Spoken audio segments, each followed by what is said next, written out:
Hello, everyone. Welcome to our financial literacy workshop, our 10 financial things your students should know before they start college.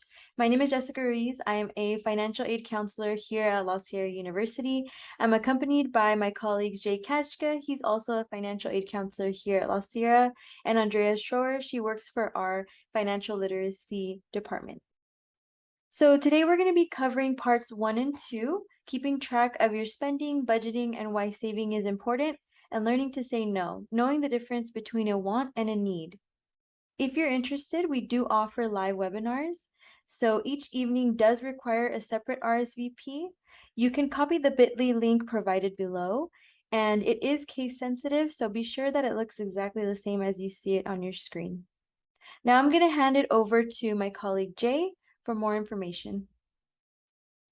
All right, friends, the first part of our workshop is going to be going over keeping track of our spending.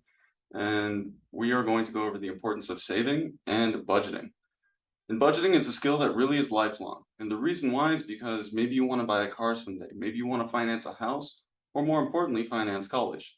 And budgeting is a skill that you can never start too early. So let's reflect on a quick question. Does your student currently have a budget? Or do you know? Was it something that they used to have and they don't have anymore? And while we're on that topic, does your student track their expenses? This is particularly important if you want to keep a balanced budget. Once again, is this something that they used to do? Do they still do it? And does your student have an emergency fund? This is something that's not just important to students, but also important to us as well. For instance, how many of us work on our computer? How many of us do our day-to-day jobs on a laptop or on a PC? Well, what if something happens to that PC? So let's imagine the following scenario. Like Jay said, what happens if your laptop breaks? Well, it might cost you $400 or north of that. Do you have enough money to swap it? As working adults, we might have the funds in our checking account. We might be able to say, yeah, my next bonus will just cover it, or use somebody else's, but what would your student do? What percentage of Americans do you think cannot come up with the cash to fund a $400 emergency, such as the laptop scenario? So I'll give you a moment to think about your answer. 12% of Americans cannot fund that $400 emergency.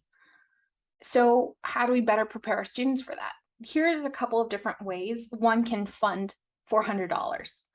With cash that you currently have in your checking or savings account, with a credit card that you can pay off in full before the month is over, or credit card and you pay it off over time, right? There's interest involved, so it's not just $400. You can borrow money from friends and family. You can sell something. The last two items, you can take out a bank loan, line of credit, or use a payday loan. Now that 12% is almost 40 million Americans. That's a lot of people that can't find the funds to cover a $400 emergency.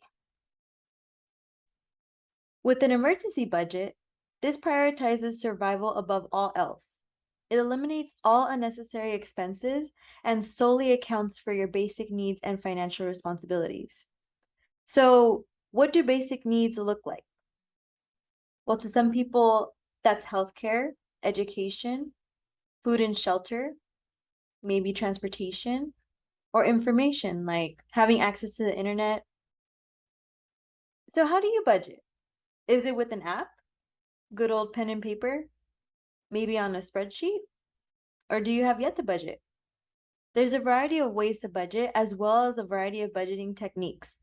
You can try them all and see what works best for you and for your student. It could also be very valuable to have your students shadow you as you budget. It could give them a good idea of how services or products cost, things that they use every day, maybe like Netflix or their phone bill. It'll help them understand the difference between money coming in, saving, and expenses if you have them shadow you while you budget. Now, we do have a supplemental resource that we'll share with you at the end of our presentation that has, different examples of budgeting apps that you could look into. Depending on how you like to learn, if you want to read the article, if you want to look at the video, we will offer that resource to you at the very end. If budgeting apps aren't your thing, we have a budgeting spreadsheet for you. So just copy that bit.ly at the very top. Remember, it's case sensitive, and you'll have access to this budget that is divided by 4 quarters. And it's perfect for a school year here at La Sierra. So if you like this option, copy the bit.ly, remember it's case sensitive, hit that file tab at the very top, make a copy, and then you can change it and alter it as you wish. Just be advised that there are some cells that have formulas, so that shouldn't be messed with. Talking about budgeting and particularly focusing on how much things cost, one of the activities that you could play with your students is Time for Payback. And this is a college life simulator that goes over a bunch of different choices that will be thrown at your student throughout the course of their college education. One of these choices, which I find really interesting, is the option for textbooks. Now, typically when students are choosing their textbook options, they could choose to buy textbooks brand new, buy them used, or rent them.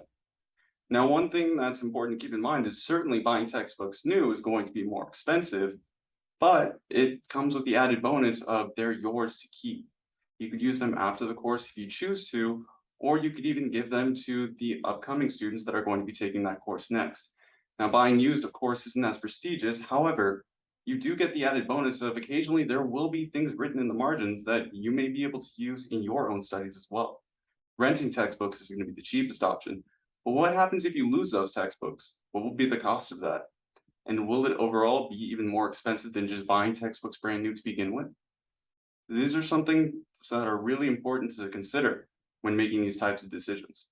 So I recommend you go through this simulator twice with your college student. Once going over the choices that they would actually make, and once trying something different. Maybe you do splurge on that brand new laptop. Maybe you do decide to bring your car to campus. Or maybe you decide to eat like a bird and live in the quad room. Each choice has its own set of consequences, and it's interesting to see what choices lead to what routes. Another great simulator that takes a little bit more time is going to be Bonsai. And Bonsai also goes over a bunch of different decisions that your student may encounter, but more in day-to-day life as opposed to just in college life. This is more of a budgeting simulator, so it'll go over things like you have a goal to buy a house. So, is your upcoming car purchase going to be something brand new? Is it going to be something used? Is it going to be the bare minimum? After you get this car, are you going to buy insurance? And then it's going to hit you with a scenario of, oh, you just got into a car accident or your car was just stolen. Did you buy insurance? If so, you're probably okay. If not, now what do you do? These are important things to think about. And because they're real life, they're great to expose your students to now. All right, so to recap, keep track of your spending, observe your spending to see where your money is going, and so that you can stay in control of your finances. Create a monthly budget, stick to it. Record your expenses, which is an important part of budgeting. Utilize an app if that works for you to keep track of your spending, or good old pen and paper spreadsheet. And lastly, make tracking expenses a habit. They'll serve you in the long run.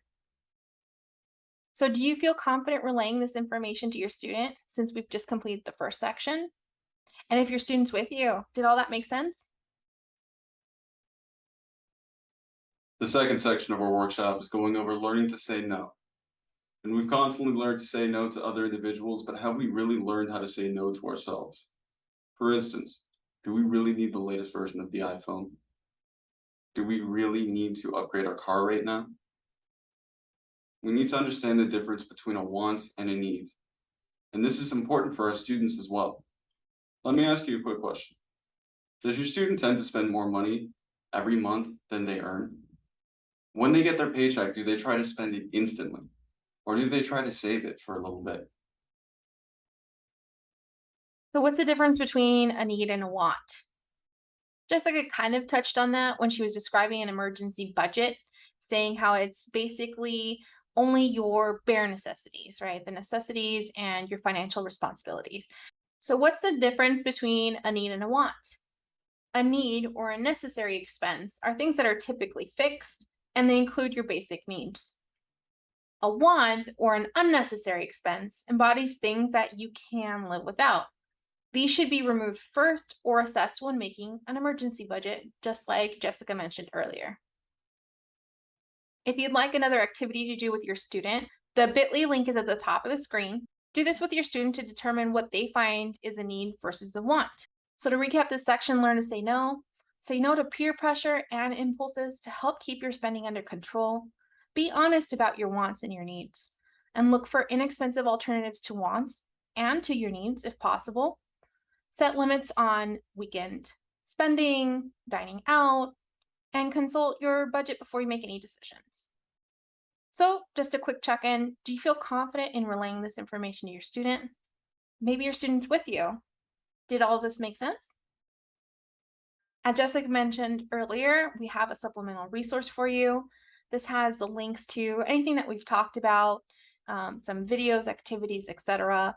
And to get to this page, you just have to copy and paste that bit.ly link at the top of the screen. Remember, it is case sensitive. Okay, so that concludes parts 1 and 2 of our 10 Financial Things series.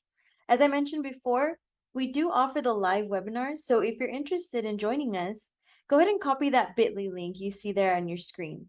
And keep in mind, it is case sensitive.